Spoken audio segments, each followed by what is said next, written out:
bayan korafi da baba Shashola ya gama yi a cewar kamfani na baya aiki da shi a hira, to yanzu dai gashi dai Allah cikin masa gashi ya kwana sabi ma yana gaggije aiki ana zan yi aiki da shi sosai. Mamallakin kamfanin mai shadda Global Resources na harkar fina-finan Hausa wato mai shadda ya yi abin a zo a yaba ta hanyar zakulo fitaccen jarumin nan da cijo wanda yake fitowa uba a mafi yawan fina-finan Hausa wato Tanimu Akawu. Bayan tsawon lokaci da ya share ba a ganin sa a kafafen sada zumunta ko kuma a wasu fina-finan na masana'antar Kannywood, masoyan Tanimu Akawu sun yaba da irin kokarin mai shadda. To jama'a barkanku da yau, barkanku da sake kasancewa da mu a cikin sabon shirin mu. Idan yau ne ka fara zuwa wannan tashar ta mu to kar ka manta ka daure ka danna mu subscribe don cigaba da samun shirye-shiryen mu cikin lokaci. Gari labarun ɗaya bayan ɗaya. Idan za ku iya tunawa Tanimu Akawu jarumi ne a masana'antar Kannywood wanda yake fitowa uba ko kuma da cijo a mafi yawan fina-finai.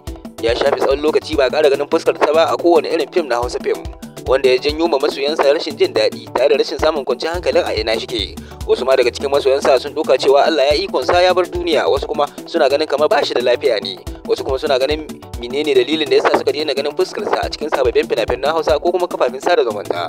To fa yanzu darakta mai shadda ya batar da duk wannan zarge-zargen da ake yi, domin kuwa ya zakulo shi ya kuma sa shi a cikin sabon shirinsa da yake doka mai dogon zango mai suna Jamilun Jiddan. Yanzu haka dai Baba Shashole shine kan gaba cikin jaruman fim din Jamilun Jiddan don kawai a faranta ma masoyansa rai a kuma farfado da shi. Shi kan shi Tanimu Akawu ya yaba da irin kokarin darakta mai shadda, kasancewar ya fito da shi kai tsaye a cikin fim din Jamilun Jiddan. Fim ne wanda ake tunanin cewa zai samu karbuwa a wurin al'umma, kasancewar an zube fasaha da basira ta fina-finan Hausa duk a cikin wannan fim. Fim ne wanda ya ɗauki jarumai da dama waɗanda kowa ke buƙatar gani inda har yana kallon fina-finan Hausa. Yanzu haka dai Baba Shashole ya samu gwangwajewa a cikin wannan fim na Jamilun Jiddan.